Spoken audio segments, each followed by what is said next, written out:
বৈষম্য ছাত্র আন্দোলনের মাধ্যমে আমাদের বাংলাদেশ আবার দ্বিতীয়বারের মতো স্বাধীন হয়েছে।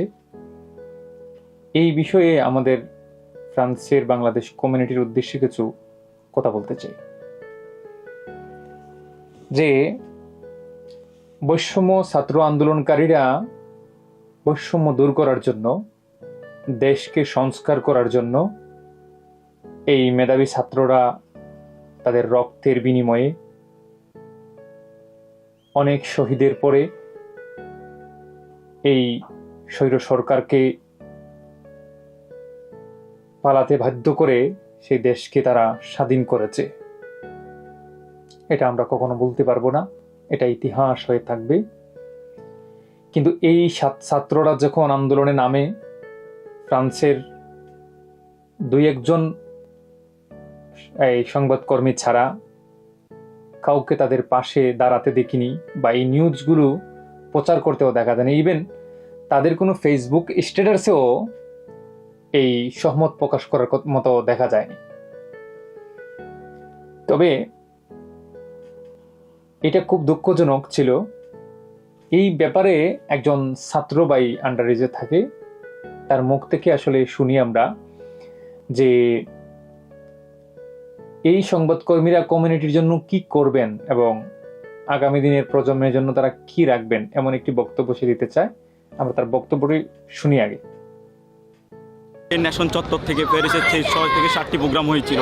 বদরুল ভাই চলে যাচ্ছে, বদরুল ভাই বাসায়, আমি চলে যাচ্ছি আমার বাসায়। কিন্তু বদরুল ভাইকে ডেকে আনি, বললাম ভাই আপনাকে আমরা একটি মেসেজ দিতে চাই ফ্রান্স কমিউনিটিকে।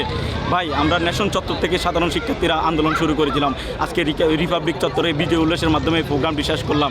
কিন্তু 6টি প্রোগ্রামে এখানে দেখছে ফ্রান্সের অনেক মিলিনিয়ার ছিল, তারা চাইলে আমাদেরকে সহযোগিতা করতে পারতো, তারা কিচ্ছু করে নাই। আজকে তারা প্রোগ্রাম শেষে এসে ফটো সেশন করতেছে। অনেক সাংবাদিককে দেখলাম, তারা 6টি প্রোগ্রামে ছিল না, এখন এসে তারা ফটো সেশন করতেছে। তাদেরকে বলবো, তোমরা কি সাংবাদিক, তোমরা কি কমিউনিটি ব্যক্তিত্ব, তোমাদের কি মনুষ্যত্ব আছে? যদি থেকে থাকে তোমাদের বিবেককে প্রশ্ন করো। তোমরা ভবিষ্যতে ফ্রান্স কমিউনিটিকে কীভাবে এগিয়ে নেবে? তোমাদের দ্বারা আমরা দেখছি না বাংলাদেশে যেরকম স্বৈরাচারের পতন হয়েছে, তোমাদের কমিউনিটি ব্যক্তিত্বে একদিন পতন হবে ইনশাআল্লাহ। এই ছোট ভাইয়ের কাছ থেকে আমরা যে বিষয়গুলো শুনলাম, এটা হৃদয়ে রক্তকরণের মতো। এদের পাশে যদি আমরা না থাকি তাহলে থাকবে কে? যে দেশ স্বাধীন হওয়ার পরে এই রাজাকার মারাক্কা সাংবাদিক রিপাবলিক চত্বরে ছবি তুলতে দেখা গেছে, আনন্দ উল্লাসে তারা সেটার উপভোগ নেওয়ার জন্য। যে প্রকৃত রাজাকার কারা? প্রকৃত রাজাকার কিন্তু এরাই, যারা এই দল ক্ষমতায় থাকবে, এদের সুবিধাভোগ নিবে, যখন এটা পরিবর্তন হয়ে যাবে অন্য কেউ আসবে তাদের সুবিধাভোগ নেওয়ার জন্য। আমি এর মধ্যে রাজাকারদের মধ্যে যদি বলি, বা দালালদের মধ্যে সবচেয়ে প্রথম সারিতে যদি আমি নেই, সবচেয়ে বড় দালাল যেটা, সেটি হচ্ছে আমাদের সময়ের বাবু। এরপরে হচ্ছে যে আরেকটা বড় দালাল আছে এর মধ্যে, যেটা আসলে কমিউনিটির মধ্যে একটি বৈষম্য তৈরি করে রেখেছে।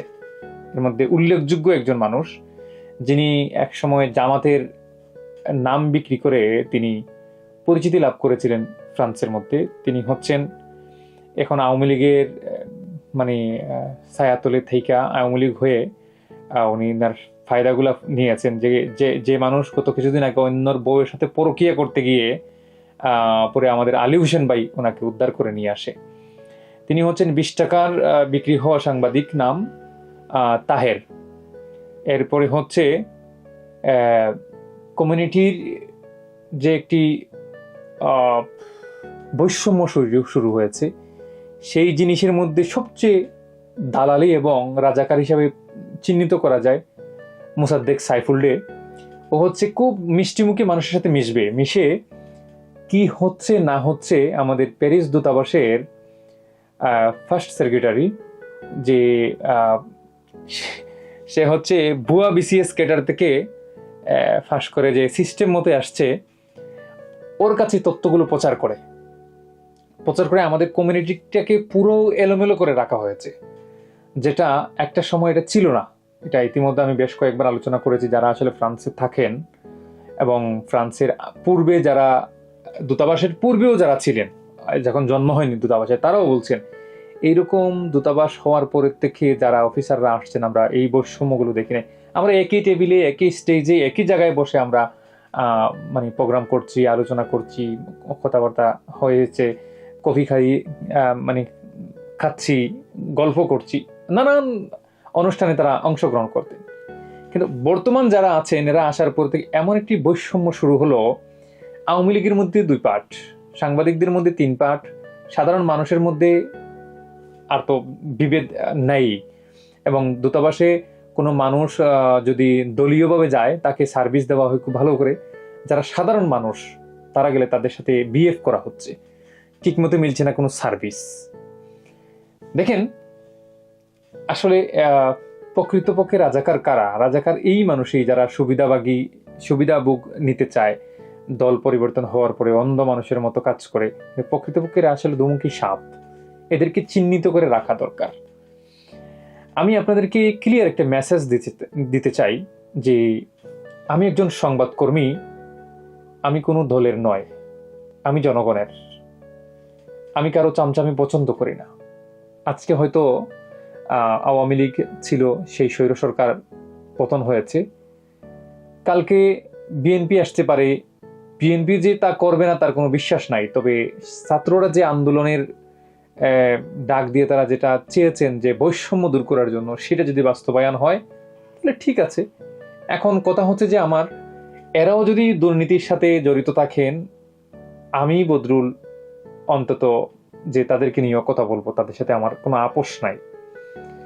আসলে অন্যায়কারীদের সাথে কিসের আপোষ? মূল কথা হচ্ছে, এখন যে কেউ হোক, আমার বাবাও যদি হয়, আমি তার বিরুদ্ধে কথা বলতে হবে, এটা আমার অধিকার। এর মানে না আমি তার গোলামি করব। আমাকে জন্ম দিয়েছেন বিদায় আমি তার অন্যায়ের পক্ষে থাকবো, এটা কখনো মেনে নিতে পারি না আমি। এখন জামাত আসুক, বিএনপি আসুক, আওয়ামী লীগ আসুক, আরো কোনো দলও যদি আসে, তারা যদি অন্যায় করে, অন্যায়ের প্রতিবাদ আমার সাধ্যমতো আমি চেষ্টা করব। এর মানে না আমি চাটামি করব। আমি চাটামি কখনো পছন্দ করি না, তেল মারতেও পছন্দ করি না। কারো তেল মেরেও আসলে ফ্রান্সে আসি নাই, তেল দিতেও আসি নাই। তো আমি যেটা চাই, বা আমি যেটা বেশ আমার ভিডিওতে অনেকবার বলেছি, যে ফ্রান্সকে যুব সমাজেরাই পরিবর্তন করতে পারবে। এই বৈষম্য দূর করে আমরা সকল বিভেদ ভুলে গিয়ে, কে জামাত, কে বিএনপি, কে আওয়ামী লীগ, কে জাতীয় পার্টি, কে মোল্লা, কে মুন্সি, কে চরমুনাই, এইসব বিভেদ বাদ দিয়ে আমরা একই প্ল্যাটফর্মে ছায়াতলে এসে, দল যার মতো করে না, আমার কোনো বাধা নেই। সে আওয়ামী লীগ করতে পারে, সে বিএনপি করতে পারে, সে জামাত করতে পারে, বা আরো কোনো দল করতে পারে, এতে কোনো বাধা নেই। সে তার মতো করে করুক, তার অসুবিধা।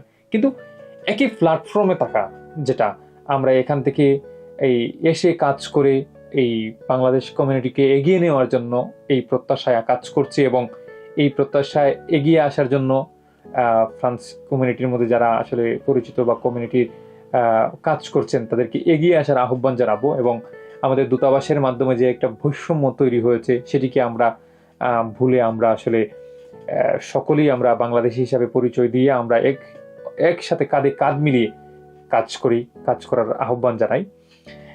দ্বিতীয় হচ্ছে যে আমরা বাংলাদেশে যে একটি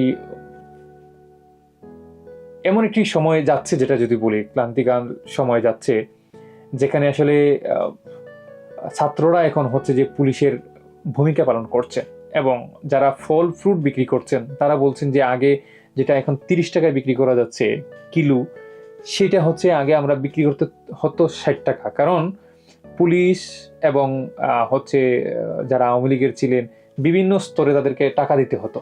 তো সেই ক্ষেত্রে দেখা গেছে এইটার থেকে তো এইটার অংশ হিসাবে তো লাভ করে তাদেরকে দিতে হয়, এই জন্য ট্যাক্স ব্যাক দিয়ে সব মিলিয়ে এটা অনেক হাই হয়ে যেত। এখন হচ্ছে আমরা কিনি 15 টাকায় সব খরচ শেষে দেখা গেছে যে আমার আর 10 টাকা বা 60 টাকা থাকতেছে। এতে বোঝা গেল যে আসলে দেশটা কতটা দুর্নীতির পর্যায়ে চলে যাওয়ার পরে, আসলে কতটা সিন্ডিকেটের জিম্মি পড়ে তারা আসলে এই জিনিসগুলোর দাম অনেক বেশি নিতে হতো। আমি চাই যে আসলে যে সরকারই আসুক না কেন, যে আমাদের প্রশাসনের যারা আছেন তাদেরকে পূর্ণাঙ্গ স্বাধীনভাবে রাখা, যেন কোনো মন্ত্রণালয়ের আন্ডারে এই পুলিশ এর মানে না থাকে, এবং আইন যেটা আছে আমাদের বিচার বিভাগটাকে যেন পূর্ণাঙ্গ স্বাধীনভাবে রাখা হয়, যেন কারো হস্তক্ষেপ এখানে না চলে। যে অপরাধীকে অপরাধ করলে তাকে শাস্তি দেওয়া, এতে হোক যে কোনো দলেরই, আইনের গতিতে চলবে। আপনি অপরাধ কেন করবেন, কেন করতে যাবেন? এবং হচ্ছে যে আমি আরেকটা বিষয় বলতে চাই যে আসলে কুকুর যদি ঘেউ ঘেউ করে, তা আপনি যদি কুকুরের মতো ঘেউ ঘেউ করেন তাহলে আপনি কুকুর হয়ে গেলেন। কুকুরের সাথে কেন চিল্লাপাল্লা করবেন? এটা আদৌ ঠিক না। কারণ তারা অমানুষ ছিল, মানুষ মেরেছে, হত্যা করেছে, খুন করেছে, দর্শন করেছে। তাহলে আপনি যদি করেন তাহলে আপনি তার মতো হয়ে গেলেন। তাহলে আপনি এখান থেকে বেরিয়ে আসতে হবে, দেশকে এগিয়ে নিয়ে যেতে হবে। এবং ফ্রান্সে যারা থাকি আমরা, যারা আসলে যারা যে দল করেন তাদের সাথে যারা বিএফ করেছেন আওয়ামী লীগের নেতা কর্মীরা, এটা ভুলে গিয়ে তাদেরকে আপনারা আপনাদের আচরণ দিয়ে রসুলের একজন আদর্শ সৈনিক হয়ে আপনি তাদেরকে দেখেন যে আপনারা হয়তো অমানুষ হতে পারেন, আমি অমানুষ না, আসেন আমরা একসাথে এক ছায়াতলে বসে চা খাই, নাস্তা করি, সবকিছু করি। রাজনৈতিক আদর্শ আপনার থাকতেই পারে, সেটা ভিন্ন জিনিস। আমরা কমিউনিটির জন্য কিছু করি, সেই প্রত্যাশা এবং প্রতিজ্ঞা নিয়ে আমরা আসলে কমিউনিটির জন্য কাজ করার আহ্বান জানাবো আপনাদেরকে। তো আজকে এই ছিল। নেক্সট কোনো টপিক থাকলে আবারও আপনাদের সঙ্গে দেখা হবে। সেই পর্যন্ত ভালো থাকবেন সবাইকে। আল্লাহ হাফেজ।